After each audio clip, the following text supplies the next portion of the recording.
नमस्कार दर्शक बंधु चलतु आज खबर पर नजर पकड़ा पूर्व आपड़ी चैनल नुआ कर चैनल को सब्सक्राइब करूँ। एप्रिल 15 रु अमरनाथ यात्रा पंजीकरण जुलाई 3 रु 57 दिन धरी चलो यात्रा।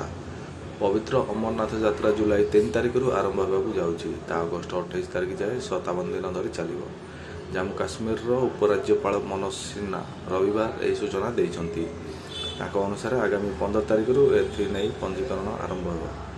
जम्मूर भगवती नगर बेस कैंप रु श्रद्धालु मानकर प्रथम बैच यात्रा आरंभ करेंगे। जून 19 तारिख में ज्येष्ठ पूर्णिमा गुंफार प्रथम पूजा हो। यात्रा लगी अनंतनाग 48 किमी लंबा नूनवान पहलगाम मार्ग और गांदवाला 14 किमी लंबा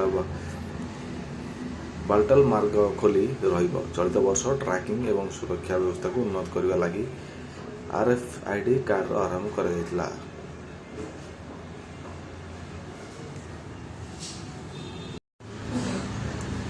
ट्रंप नूतन धमक दौलीगला शेयर बजार। इस्लामाबाद अमेरिका ईरान शांति चुक्ति विफल होगा पर हरमुज को अवरोध करने ट्रंप धमक मध्य सेंसेक्स निफ्टी ह्रास पाई। ट्रंप नूतन धमक स्टॉक बाजार को भयभीत कर। सेंसेक्स 1600 पॉइंट रु अधिक खसी जाइए। इस्लामाबाद तेहरान और अमेरिका मध्य आलोचना विफल होगा एवं असोधित तैल मूल्य वृद्धि जो आज भारतीय शेयर बाजार निम्न स्तर खोली। डॉलर स्ट्रीट्र बेंचमार्क सूचकांक सेंसेक्स एवं निफ्ट उभय आज चापर अच्छा। गोटेपटे BSE 30 शेयर संवेदनशील सूचकांक सेंसेक्स 1613 पॉइंट ह्रास पाई प्राय 75936। यही समय national stock exchange Nifty 50,461 point ह्रास पाई।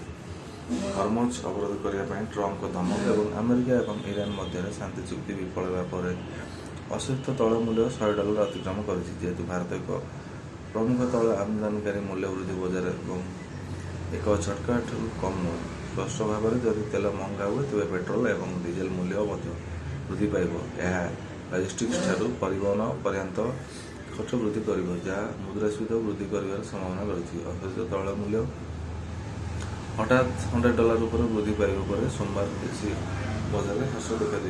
इस्लामाबाद अमेरिका और ईरान मध्य चली युद्धविरति आलोचना कौन फलाफल बिना शेष होती। यह व्यतीत ट्रंप ईरान बंदर गुड़िक अवरोध करने को निर्देश देते। फल आज अशोधित तैल मूल्य तीव्र वृद्धि घटी। ब्रेंट अशोधित तैल मूल्य बैरेल प्रति 7.05% वृद्धि पाई $101 और अमेरिकार पश्चिम टेक्सास इंटरमीडिएट बैरेल प्रति 7.86% वृद्धि पाई $।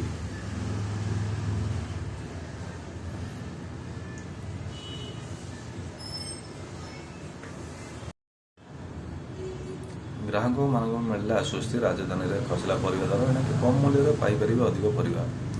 नमस्कार बंधुगण, ग्राहक मान आसला एक खुशी खबर। राजधानी में परिवा दर उपर लगिला रोक एणिक कम दाम ग्राहक मैंने किपर पनीपरिया। आपने जानते गत कि परिवा दर आकाश छुआ होता बेले साधारण लोक किणवा कष्टर हो पड़ा। बर्तमान से आश्वस्ति मिली। राजधानी परिवा लगाम लगी किंतु खुचुरा बजार में बिलात दर भी खसनी। बिलात किलो 100 टकर बिक्री होती। आसंता सप्ताह बेलू बजार को आसो नुआ परिवा तेणु दर आउ कम परिवा व्यवसायी समूह सदपति। एवं राजधानी में खाउटी सामान्य आश्वस्त होती। दर बढ़िया कारण लोके जमी खर्चांत होते से सबूर दर किसी मात्रा कमी। किलो प्रति 150 टकर पहुंची।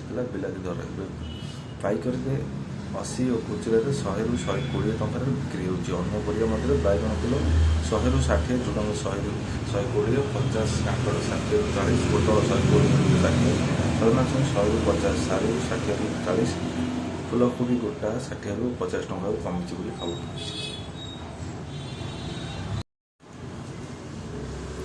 बर्तमान ओडिशा सरकार एक नूतन योजना आरंभ कर।